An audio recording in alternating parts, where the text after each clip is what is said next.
നമസ്കാരം. Teachers mentor YouTube ചാനലിന്റെ പുതിയൊരു വീഡിയോയിലേക്ക് എല്ലാവർക്കും സ്വാഗതം. ഇന്ന് ഞാൻ നിങ്ങളുടെ മുമ്പിൽ എത്തിയിരിക്കുന്നത് 8ാം ക്ലാസ്സിലെ സോഷ്യൽ സയൻസിലെ നദീതട സംസ്കാരങ്ങളിലൂടെ എന്ന പാഠഭാഗവുമായിട്ടാണ്. നമുക്കറിയാം, ഇനി വരാൻ പോകുന്ന LP, UP, LDC, LGS തുടങ്ങിയ പരീക്ഷകൾക്ക് SCRTയുടെ പാഠഭാഗങ്ങൾ ഒരുപാട് ഇമ്പോർട്ടന്റ് ആയിട്ടുള്ളതാണ്. അതുകൊണ്ട് തന്നെ നമുക്ക് ക്വസ്റ്റ്യൻസിലേക്ക് കടക്കാം. ആദ്യത്തെ ചോദ്യം: 1856 മുൾട്ടാനിൽ നിന്ന് ലാഹോറിലേക്ക് റെയിൽപാത പണിയുവാൻ ബ്രിട്ടീഷുകാർ നിർദ്ദേശിച്ച എഞ്ചിനീയർമാർ. ഉത്തരം: ബ്രണ്ടൻ സഹോദരന്മാർ. അടുത്ത ചോദ്യം: 1921 ആർക്കിയോളജിക്കൽ സർവേ ഓഫ് ഇന്ത്യയുടെ ഡയറക്ടർ സർ ജോൺ മാർഷൽ. അടുത്ത ചോദ്യം: ആർക്കിയോളജിക്കൽ സർവേ ഓഫ് ഇന്ത്യ സ്ഥാപിച്ചത് ആരുടെ ഭരണകാലത്താണ്? ഉത്തരം: ബ്രിട്ടീഷുകാരുടെ ഭരണകാലത്ത്. 42ാമത്തെ ചോദ്യം: ഇന്ത്യയിൽ പുരാവസ്തു പഠനങ്ങൾക്ക് നേതൃത്വം കൊടുത്തത് ആർക്കിയോളജിക്കൽ സർവേ ഓഫ് ഇന്ത്യ. അടുത്ത ചോദ്യം: സിന്ധു നദീതട സംസ്കാരത്തിന്റെ ആദ്യത്തെ ഉത്ഖനനം നടന്നത്? ഉത്തരം: ഹാരപ്പ. 44ാമത്തെ ചോദ്യം: ഹാരപ്പയിൽ സിന്ധു നദീതട സംസ്കാരത്തിന്റെ ആദ്യത്തെ ഉത്ഖനനം നടത്താൻ നേതൃത്വം നൽകിയത് ദയറാം സാനി. 45ാമത്തെ ചോദ്യം: സിന്ധു നദീതട സംസ്കാരത്തിന്റെ ആദ്യത്തെ തെളിവുകൾ ലഭിച്ചത് ഹാരപ്പ. 46ാമത്തെ ചോദ്യം: സിന്ധു നദീതട സംസ്കാരത്തിൽ മോഹൻജദാരോയിൽ ഉത്ഖനനത്തിന് നേതൃത്വം നൽകിയത് RD ബാനർജി. 47ാമത്തെ ചോദ്യം: പാകിസ്ഥാന്റെ പടിഞ്ഞാറൻ തീരം മുതൽ ഉത്തർപ്രദേശിലെ അലങ്കീർപൂർ വരെയും വടക്ക് ജമ്മു കാശ്മീർ മുതൽ തെക്ക് നർമ്മദ തീരം വരെയും വ്യാപിച്ചിരിക്കുന്ന സംസ്കാരം. ഉത്തരം: ഹാരപ്പൻ സംസ്കാരം. 48ാമത്തെ ചോദ്യം: സിന്ധു നദിയുടെയും അതിന്റെ കൈവഴികളുടെയും തീരത്തെ വിവിധ പ്രദേശങ്ങളിൽ നിലനിന്നിരുന്ന സംസ്കാരം. ഉത്തരം: സിന്ധു നദീതട സംസ്കാരം. 49ാമത്തെ ചോദ്യം: ഹാരപ്പൻ സംസ്കാരം നിലനിന്നിരുന്ന കാലഘട്ടം. ഉത്തരം: BC 2700 മുതൽ BCE 1700 വരെ. സിന്ധു നദീതട സംസ്കാര കേന്ദ്രങ്ങൾ. പ്രധാനപ്പെട്ട സിന്ധു നദീതട സംസ്കാര കേന്ദ്രങ്ങൾ ഇവയെല്ലാമാണ്: ഹാരപ്പ, മോഹൻജദാരോ, പാകിസ്ഥാൻ, സത്കാജൻദോർ, റംഗ്പൂർ, ഗുജറാത്ത്, ലോത്തൽ, ധോളവീര, അലങ്കീർപൂർ, ഉത്തർപ്രദേശ്, ബനവലി, ഹരിയാന, ഷോർട്ടുഗായ്, അഫ്ഗാനിസ്ഥാൻ.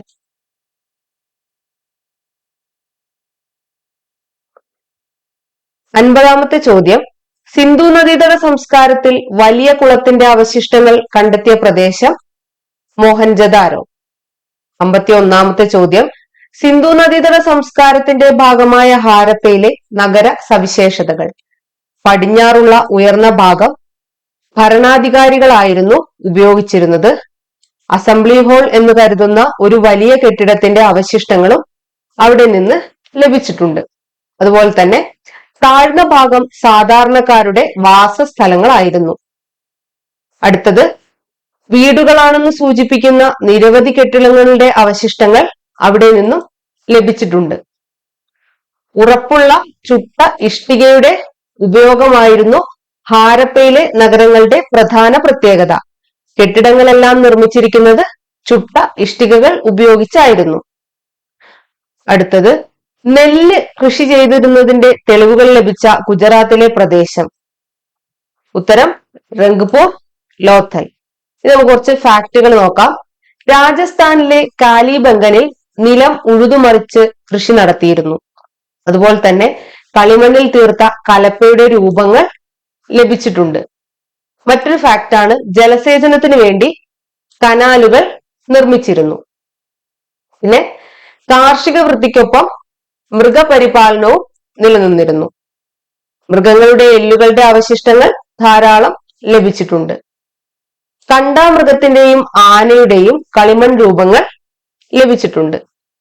അതുപോലെ തന്നെ കാള, ആട്, പന്നി, ചെമ്മരിയാട് എന്നിവരെ വളർത്തിയിരുന്നു. 53ാമത്തെ ചോദ്യം: ഹാരപ്പയിൽ മെച്ചപ്പെട്ട ഒരു ഭരണ സംവിധാനം നിലനിന്നിരുന്നു എന്നതിനുള്ള തെളിവാണ് ധാന്യ സംഭരണശാലകൾ. 54 ചോദ്യം, സിന്ധു നദീതട സംസ്കാരത്തിന്റെ ഭാഗമായ ഹാരപ്പയിൽ നിന്നും കണ്ടെത്തിയ നഗരാവശിഷ്ടങ്ങളിൽ പ്രധാനപ്പെട്ട ഒന്നാണ് ധാന്യപ്പുരകൾ. ഇനി 54 ചോദ്യത്തിലേക്ക് കടക്കുന്നതിന് മുന്നേ നമുക്കൊരു ഫാക്ട് പറയാം. ഗോതമ്പ്, ബാർലി, തിന, എള്ള്, പയർ വർഗങ്ങൾ തുടങ്ങിയവയുടെ അവശിഷ്ടങ്ങൾ ഈ പ്രദേശത്തു നിന്നും ലഭിച്ചിട്ടുണ്ട്. 55 ചോദ്യം, സിന്ധു നദീതട സംസ്കാരത്തിൽ കടൽ വഴിയുള്ള പ്രധാന വാണിജ്യ കേന്ദ്രം ലോഥൽ. സിന്ധു നദീതട സംസ്കാരത്തിൽ കടൽ വഴിയുള്ള പ്രധാന വാണിജ്യ കേന്ദ്രം ലോഥൽ. 56 ചോദ്യം, മെസപ്പൊട്ടേമിയയിൽ നിന്നും ലഭിച്ച ലിഖിതങ്ങളിൽ അവർ കച്ചവടം നടത്തിയിരുന്നതായി പരാമർശിക്കുന്ന സിന്ധു നദീതട കേന്ദ്രം മെലൂഹ. അതുപോലെ തന്നെ കളിമണ്ണിൽ തീർത്ത പായ്ക്കപ്പലിന്റെ രൂപങ്ങളും കടൽ വഴിയുള്ള കച്ചവടത്തിന്റെ മറ്റൊരു പ്രധാനപ്പെട്ട തെളിവാണ്. 57 ചോദ്യം, എവിടെ നിന്ന് ലഭിച്ച ലിഖിതങ്ങളിലാണ് മെലൂഹ എന്ന പ്രദേശത്തെ പറ്റി പരാമർശിക്കുന്നത്? ഉത്തരം മെസപ്പൊട്ടേമിയ. ഖേത്രി ഖനി സ്ഥിതി ചെയ്യുന്ന സംസ്ഥാനം? ഉത്തരം രാജസ്ഥാൻ. ഇനി 59 ചോദ്യം, അതിനു മുന്നേ നമുക്ക് കുറച്ച് ഫാക്ടുകൾ നോക്കാം. ഇവിടെ നിന്നും ചെമ്പും അഫ്ഗാനിസ്ഥാനിൽ നിന്നും മധ്യേഷ്യയിൽ നിന്നും വെളുത്തീയവും ശേഖരിച്ചിരുന്നു. ചെമ്പും വെളുത്തീയവും ചേർത്ത് വെങ്കലം നിർമ്മിച്ചു. അതായത് ഖേത്രി ഖനിയിൽ നിന്ന്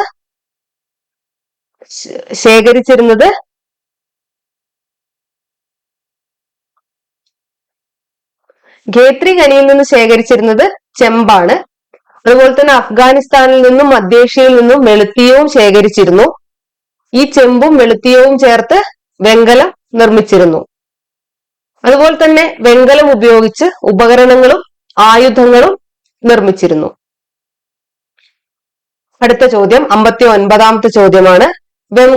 വെങ്കലയുഗ സംസ്കാരം എന്നും അറിയപ്പെടുന്ന സംസ്കാരം? ഉത്തരം ഹാരപ്പൻ സംസ്കാരം.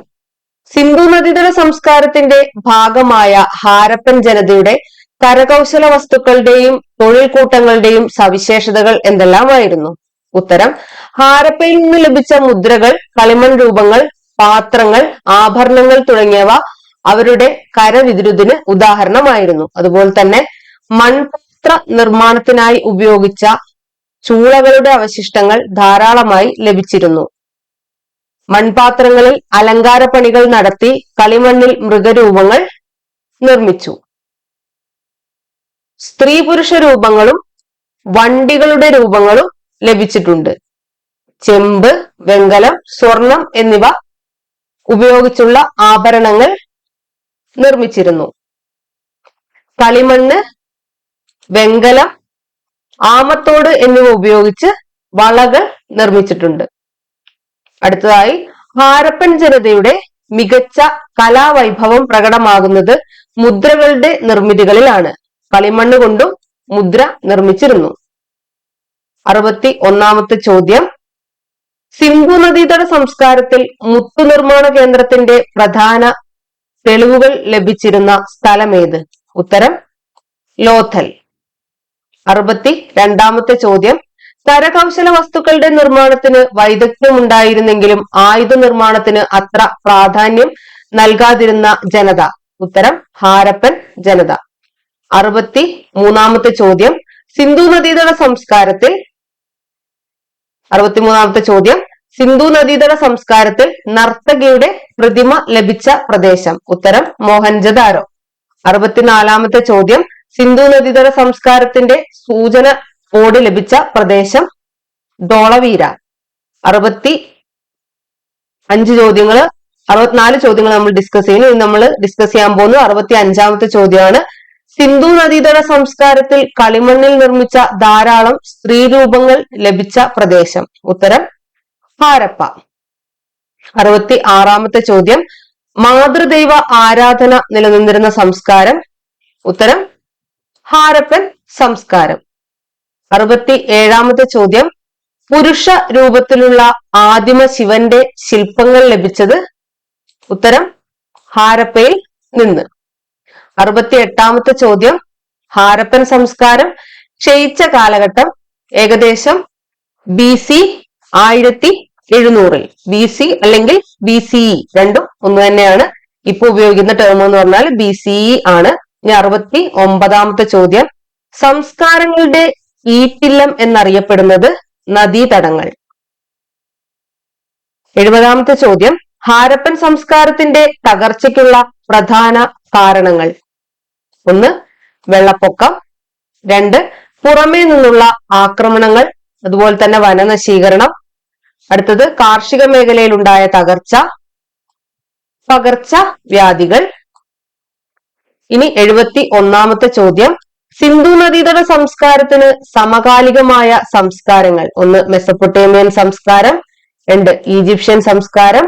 3. ചൈനീസ് സംസ്കാരം. അടുത്ത ചോദ്യം, ആരുടെ ഡയറി കുറിപ്പിലാണ് തൂത്തൻഖാമൻ എന്ന പുരാതന ഈജിപ്തിലെ രാജാവിനെ കുറിച്ച് പരാമർശിക്കുന്നത്? ഉത്തരം ഹൊവാർഡ് കാർട്ടറിന്റെ ഡയറി കുറിപ്പിലാണ് തൂത്തൻഖാമൻ എന്ന പുരാതന ഈജിപ്തിലെ രാജാവിനെ കുറിച്ച് പരാമർശിക്കുന്നത്. 73ാമത്തെ ചോദ്യം, പുരാതന ഈജിപ്തിലെ രാജാക്കന്മാർ ഏത് പേരിലാണ് അറിയപ്പെട്ടിരുന്നത്? ഫറോവമാർ.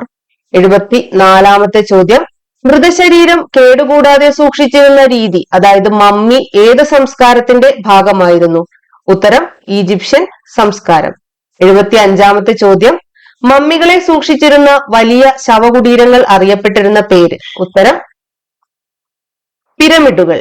76ാമത്തെ ചോദ്യം, ഈജിപ്ഷ്യൻ സംസ്കാരത്തിന്റെ വളർച്ചയ്ക്ക് പ്രധാന പങ്ക് വഹിച്ച നദി? ഉത്തരം നൈൽ നദി.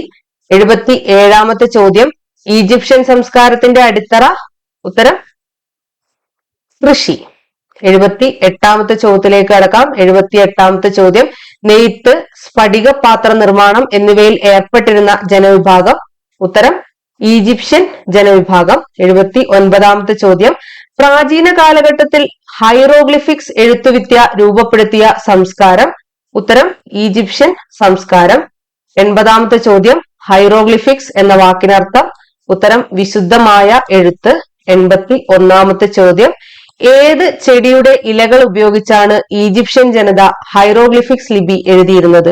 ഉത്തരം പാപ്പിറസ് ചെടിയുടെ ഇല. അടുത്തത് 82ാമത്തെ ചോദ്യമാണ്, ഹൈറോഗ്ലിഫിക്സ് ലിപി ആദ്യമായി വായിച്ച ഫ്രഞ്ച് പണ്ഡിതൻ ആര്? ഉത്തരം ഷംപോ ലിയോ.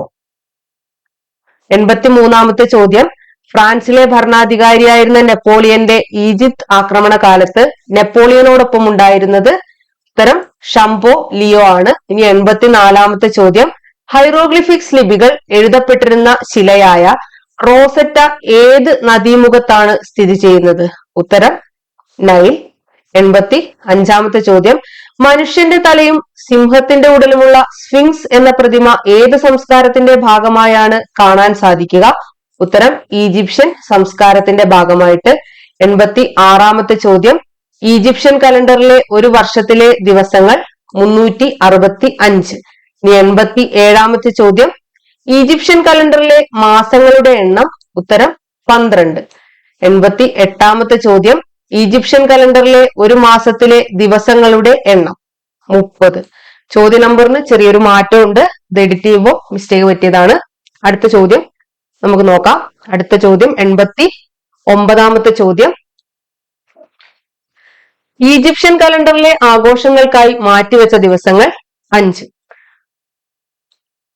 അടുത്ത ചോദ്യം 90ാമത്തെ ചോദ്യമാണ്. 90ാമത്തെ ചോദ്യം, ഏത് സംസ്കാരത്തിലെ ജനങ്ങൾക്കായിരുന്നു ത്രികോണം, ചതുരം എന്നിവയുടെ വിസ്തൃതി കണക്കാക്കാൻ അറിവുണ്ടായിരുന്നത്? ഉത്തരം ഈജിപ്ഷ്യൻ ജനത. 91ാമത്തെ ചോദ്യം, കലണ്ടർ, സൂര്യഘടികാരം, ജലഘടികാരം എന്നീ പ്രത്യേകതകൾ ഏത് സംസ്കാരത്തിന്റെ ഭാഗമായി രൂപപ്പെട്ടതാണ്? ഉത്തരം ഈജിപ്ഷ്യൻ സംസ്കാരം. 92ാമത്തെ ചോദ്യം, ഇന്നത്തെ ഇറാഖ് ഉൾപ്പെടുന്ന പ്രദേശത്ത് വളർന്നു വന്ന സംസ്കാരം? ഉത്തരം മെസപ്പൊട്ടേമിയൻ സംസ്കാരം. 93ാമത്തെ ചോദ്യം, യൂഫ്രട്ടീസ്, ടൈഗ്രിസ് എന്നീ നദികളുടെ ഉത്ഭവസ്ഥാനം? ഉത്തരം അർമീനിയൻ പർവ്വതം. 94ാമത്തെ ചോദ്യം, അർമീനിയൻ പർവ്വതത്തിൽ നിന്ന് ഉത്ഭവിച്ച് പേർഷ്യൻ കടലിൽ പതിക്കുന്ന യൂഫ്രട്ടീസ്, ടൈഗ്രീസ് നദികൾക്കിടയിലുള്ള പ്രദേശം? ഉത്തരം മെസപ്പൊട്ടേമിയ. 95-ാമത്തെ ചോദ്യം, മെസപ്പൊട്ടേമിയ എന്ന വാക്കിനർത്ഥം? ഉത്തരം 2 നദികൾക്കിടയിലുള്ള പ്രദേശം. അടുത്ത ചോദ്യം, മെസപ്പൊട്ടേമിയയിൽ നിലനിന്നിരുന്ന 4 സംസ്കാരങ്ങൾ? ഉത്തരം സുമേറിയൻ, ബാബിലോണിയൻ, അസീറിയൻ, കാൽഡിയൻ.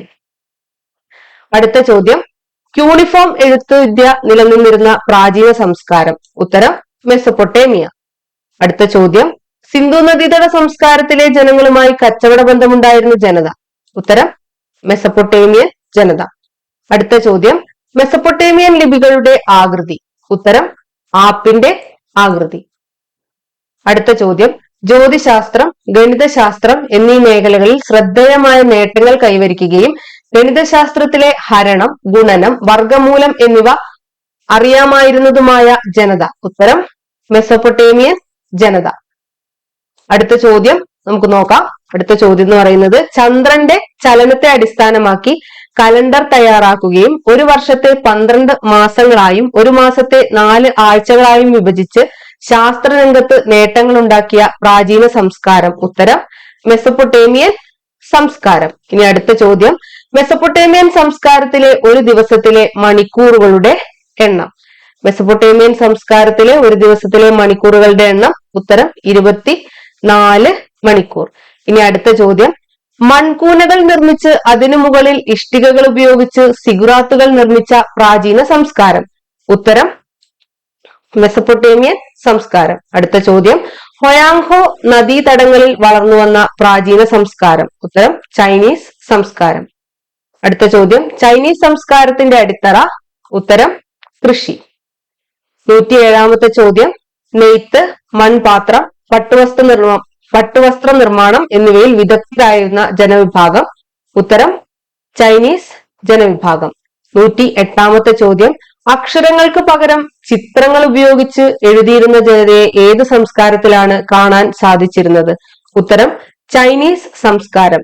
പിൽക്കാലത്ത് ചിത്രങ്ങൾക്ക് പകരം ഇവർ ചിഹ്നങ്ങൾ ഉപയോഗിച്ച് തുടങ്ങിയിരുന്നു. ഇനി 109-ാമത്തെ ചോദ്യം, ഏത് സംസ്കാരത്തിൽ ജീവിച്ചിരുന്ന ജനതകളുടെ കലണ്ടറിലാണ് ഒരു വർഷത്തിൽ 365 അര ദിവസം ഉണ്ടായിരുന്നത്? 365 ദിവസവും പിന്നെ ഒരു അര ദിവസവും കൂടി ഉണ്ടായിരുന്നു. ഏത് ജനതയുടെ കലണ്ടറിലാണെന്ന് ചോദിച്ചാൽ ചൈനീസ് സംസ്കാരത്തിലുള്ള ജനതയുടെ കലണ്ടറിലാണ് ഉണ്ടായിരുന്നത്. നമുക്കൊരു ഫാക്ട് കൂടെ വായിച്ചിട്ട് ഇന്നത്തെ ക്ലാസ് അവസാനിപ്പിക്കാം.